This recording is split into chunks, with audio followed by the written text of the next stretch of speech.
बस आंदोलन कीजिए, पढ़िए लिखिए नहीं, सरकारी नौकरी चाहते हो, वो भी बिना पढ़े लिखे। मेरा बात तो बहुत लोगों को बुरा लगेगा, लेकिन ये सच है।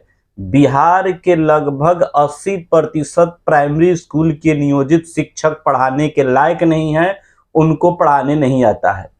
जी, ये मैं नहीं कह रहा हूं, ये बिहार के होनहार deputy CM educated, well educated कहिए, एजुकेटेड कह के उनका इंसल्ट नहीं कीजिए। उनका कल टीचर के आंदोलन पर, हड़ताल पर, धरना प्रदर्शन पर जो सीटेट पास किए हैं, उनके धरना प्रदर्शन के बाद उनका एक ट्वीट आता है जिसमें उन्होंने ये सारी बातें बताई। इतना ही नहीं, एक दूसरा भी ट्वीट आता है और वो कहते हैं कि तुम बुद्धि जंगल में छोड़ के आए हो, पढ़ेगे लिखोगे तो है चाहिए नहीं, और सरकारी शिक्षक बनने चाहते हो, और तुम्हें बीपीएससी एग्जाम से डर लग रहा है क्योंकि तुम में मेरिट नहीं है।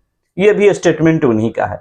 अब जरा सोचिए, आप मुख्यमंत्री बन गए, डिप्टी सीएम हैं, मुख्यमंत्री बनने का ख्वाब पाल रखे हैं और कहते हैं कि मुझे किस चीज की कमी है, मेरा बाप चीफ मिनिस्टर, मेरी माँ चीफ मिनिस्टर, मैं डिप्टी सीएम, और मुझे किस चीज की कमी है, मेरे सारे अरमान पूरा हो गए हैं। बिल्कुल सही।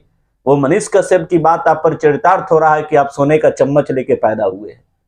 आप जब सत्ता में नहीं थे तो यही शिक्षक जिस पर लाठीचार्ज किया गया था, आप आए थे और कहे थे मैं तेजस्वी यादव बोल रहा हूं, डीएम से बात किए थे और कहे थे इन लोगों के साथ न्याय होना चाहिए, और आज ट्वीट करते हैं कि बुद्धि बैल है और जंगल में अपना बुद्धि छोड़कर ये शिक्षक आए हैं। बिल्कुल सही है, जंगल राज तो है ही। आपके पिताजी जब जंगल राज बनाए थे और जब चरवाहा विद्यालय खोले थे, उस समय आप कहां थे? आप क्यों नहीं पढ़ लिख लिए? और जिस नियोजित शिक्षक को आप पढ़ा लिखा नहीं बता रहे हैं, 80% वो पढ़ाने के लायक नहीं है, तो ये नियोजित शिक्षक किसने किया? नियोजित शिक्षक कहां से आ गए? आप ही के चाचा श्री तो किए हैं बहाली, और आप चाचा के आज चरणों में पड़कर चरमरी चाट रहे हैं और सत्ता की कुर्सी पर बैठ गए हैं, और उसी चाचा के द्वारा नियोजित शिक्षकों को चैलेंज कर रहे हैं कि उनको पढ़ाने नहीं आता है। कितनी बेशरम व्यवस्था हो गई है, जो खुद उसी सत्ता में बैठा है, उसी सत्ता की मलाई चाव रहा है और उसी सत्ता के द्वारा नियोजित शिक्षकों को कहता है कि आज पढ़ाने के लायक नहीं है। सारे काम तो आपके शिक्षक ही करते हैं, और शिक्षकों को भी बड़ी उम्मीद थी आपसे कि जब आप आइएगा तो 10 लाख नौकरी का जो आपने ऐलान किया था, बिल्कुल सही किए हैं कि आप, मैं खुश हूं कि आपने बीपीएससी लागू कर दिया। ये लोगों को बड़ी उम्मीद था कि आप आइएगा तो रोजगार मिलेगा। 10 लाख तो आपका रोजगार है ही, ना कोई उसके काबिल होगा और ना कोई किसी को रोजगार मिलेगा। आपका स्टेटमेंट भी रह जाएगा, आपकी बात भी रह जाएगी, और शिक्षक लोग तो रात दिन पिटाने के लिए हैं, वो नियोजित शिक्षक ही रहेंगे, और चूंकि पढ़ाने के काबिल तो है नहीं, तो उनको हटाइए ना। एक राज्य का डिप्टी सीएम कहता है कि मेरे यहां मेरे कर्मचारी काम के लायक नहीं है और आप उसको रखे हैं, इसका मतलब है, इससे बेशरम वाली बात क्या हो सकती है कि आप खुद बॉस है, मालिक है, और कहते हैं कि मेरा वर्कर काम के लायक नहीं, तो हटा दीजिए ना सारे शिक्षक को।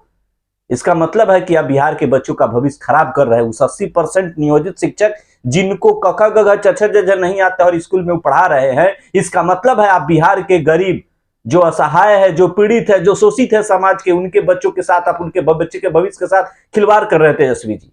अगर आपका यह स्टेटमेंट को कोट किया जाए और इस स्टेटमेंट को अगर रियल माना जाए कि 80% शिक्षक को नहीं आता है पढ़ाने, इसका मतलब सरकारी स्कूल की व्यवस्था आप मानते हैं कि ध्वस्त है, सरकारी व्यवस्था की पढ़ाई ठीक नहीं है, ये आप मानते हैं ना, तब ना। और जो जिन्होंने किया है बहाली, डिग्री दिखाओ नौकरी पाओ, जो नियोजित शिक्षक जिन्होंने ये ऑफर दिया था, उनसे कभी सवाल किए हैं? नहीं किए हैं ना। उनके चरण में तो आप पढ़ के चरमरी चाट रहे, तो कैसे ही सवाल पूछिएगा? नहीं पूछिएगा, क्योंकि आपको तो सत्ता में डूबे हुए हैं ना, और अहम में अकड़ रहे हैं, और जो आपके खिलाफ बोला है उसको टंगवा दे रहे हैं। यही आपकी व्यवस्था है, और इसीलिए। और आप क्या पढ़े लिखे हैं? आप खुद 9th पास है, और किसी टीचर के मेरिट को आप कैसे जानते हैं उसको पढ़ाने आता है कि नहीं? आपने तो कभी सरकारी विद्यालय में पढ़ा नहीं। जय हिंद।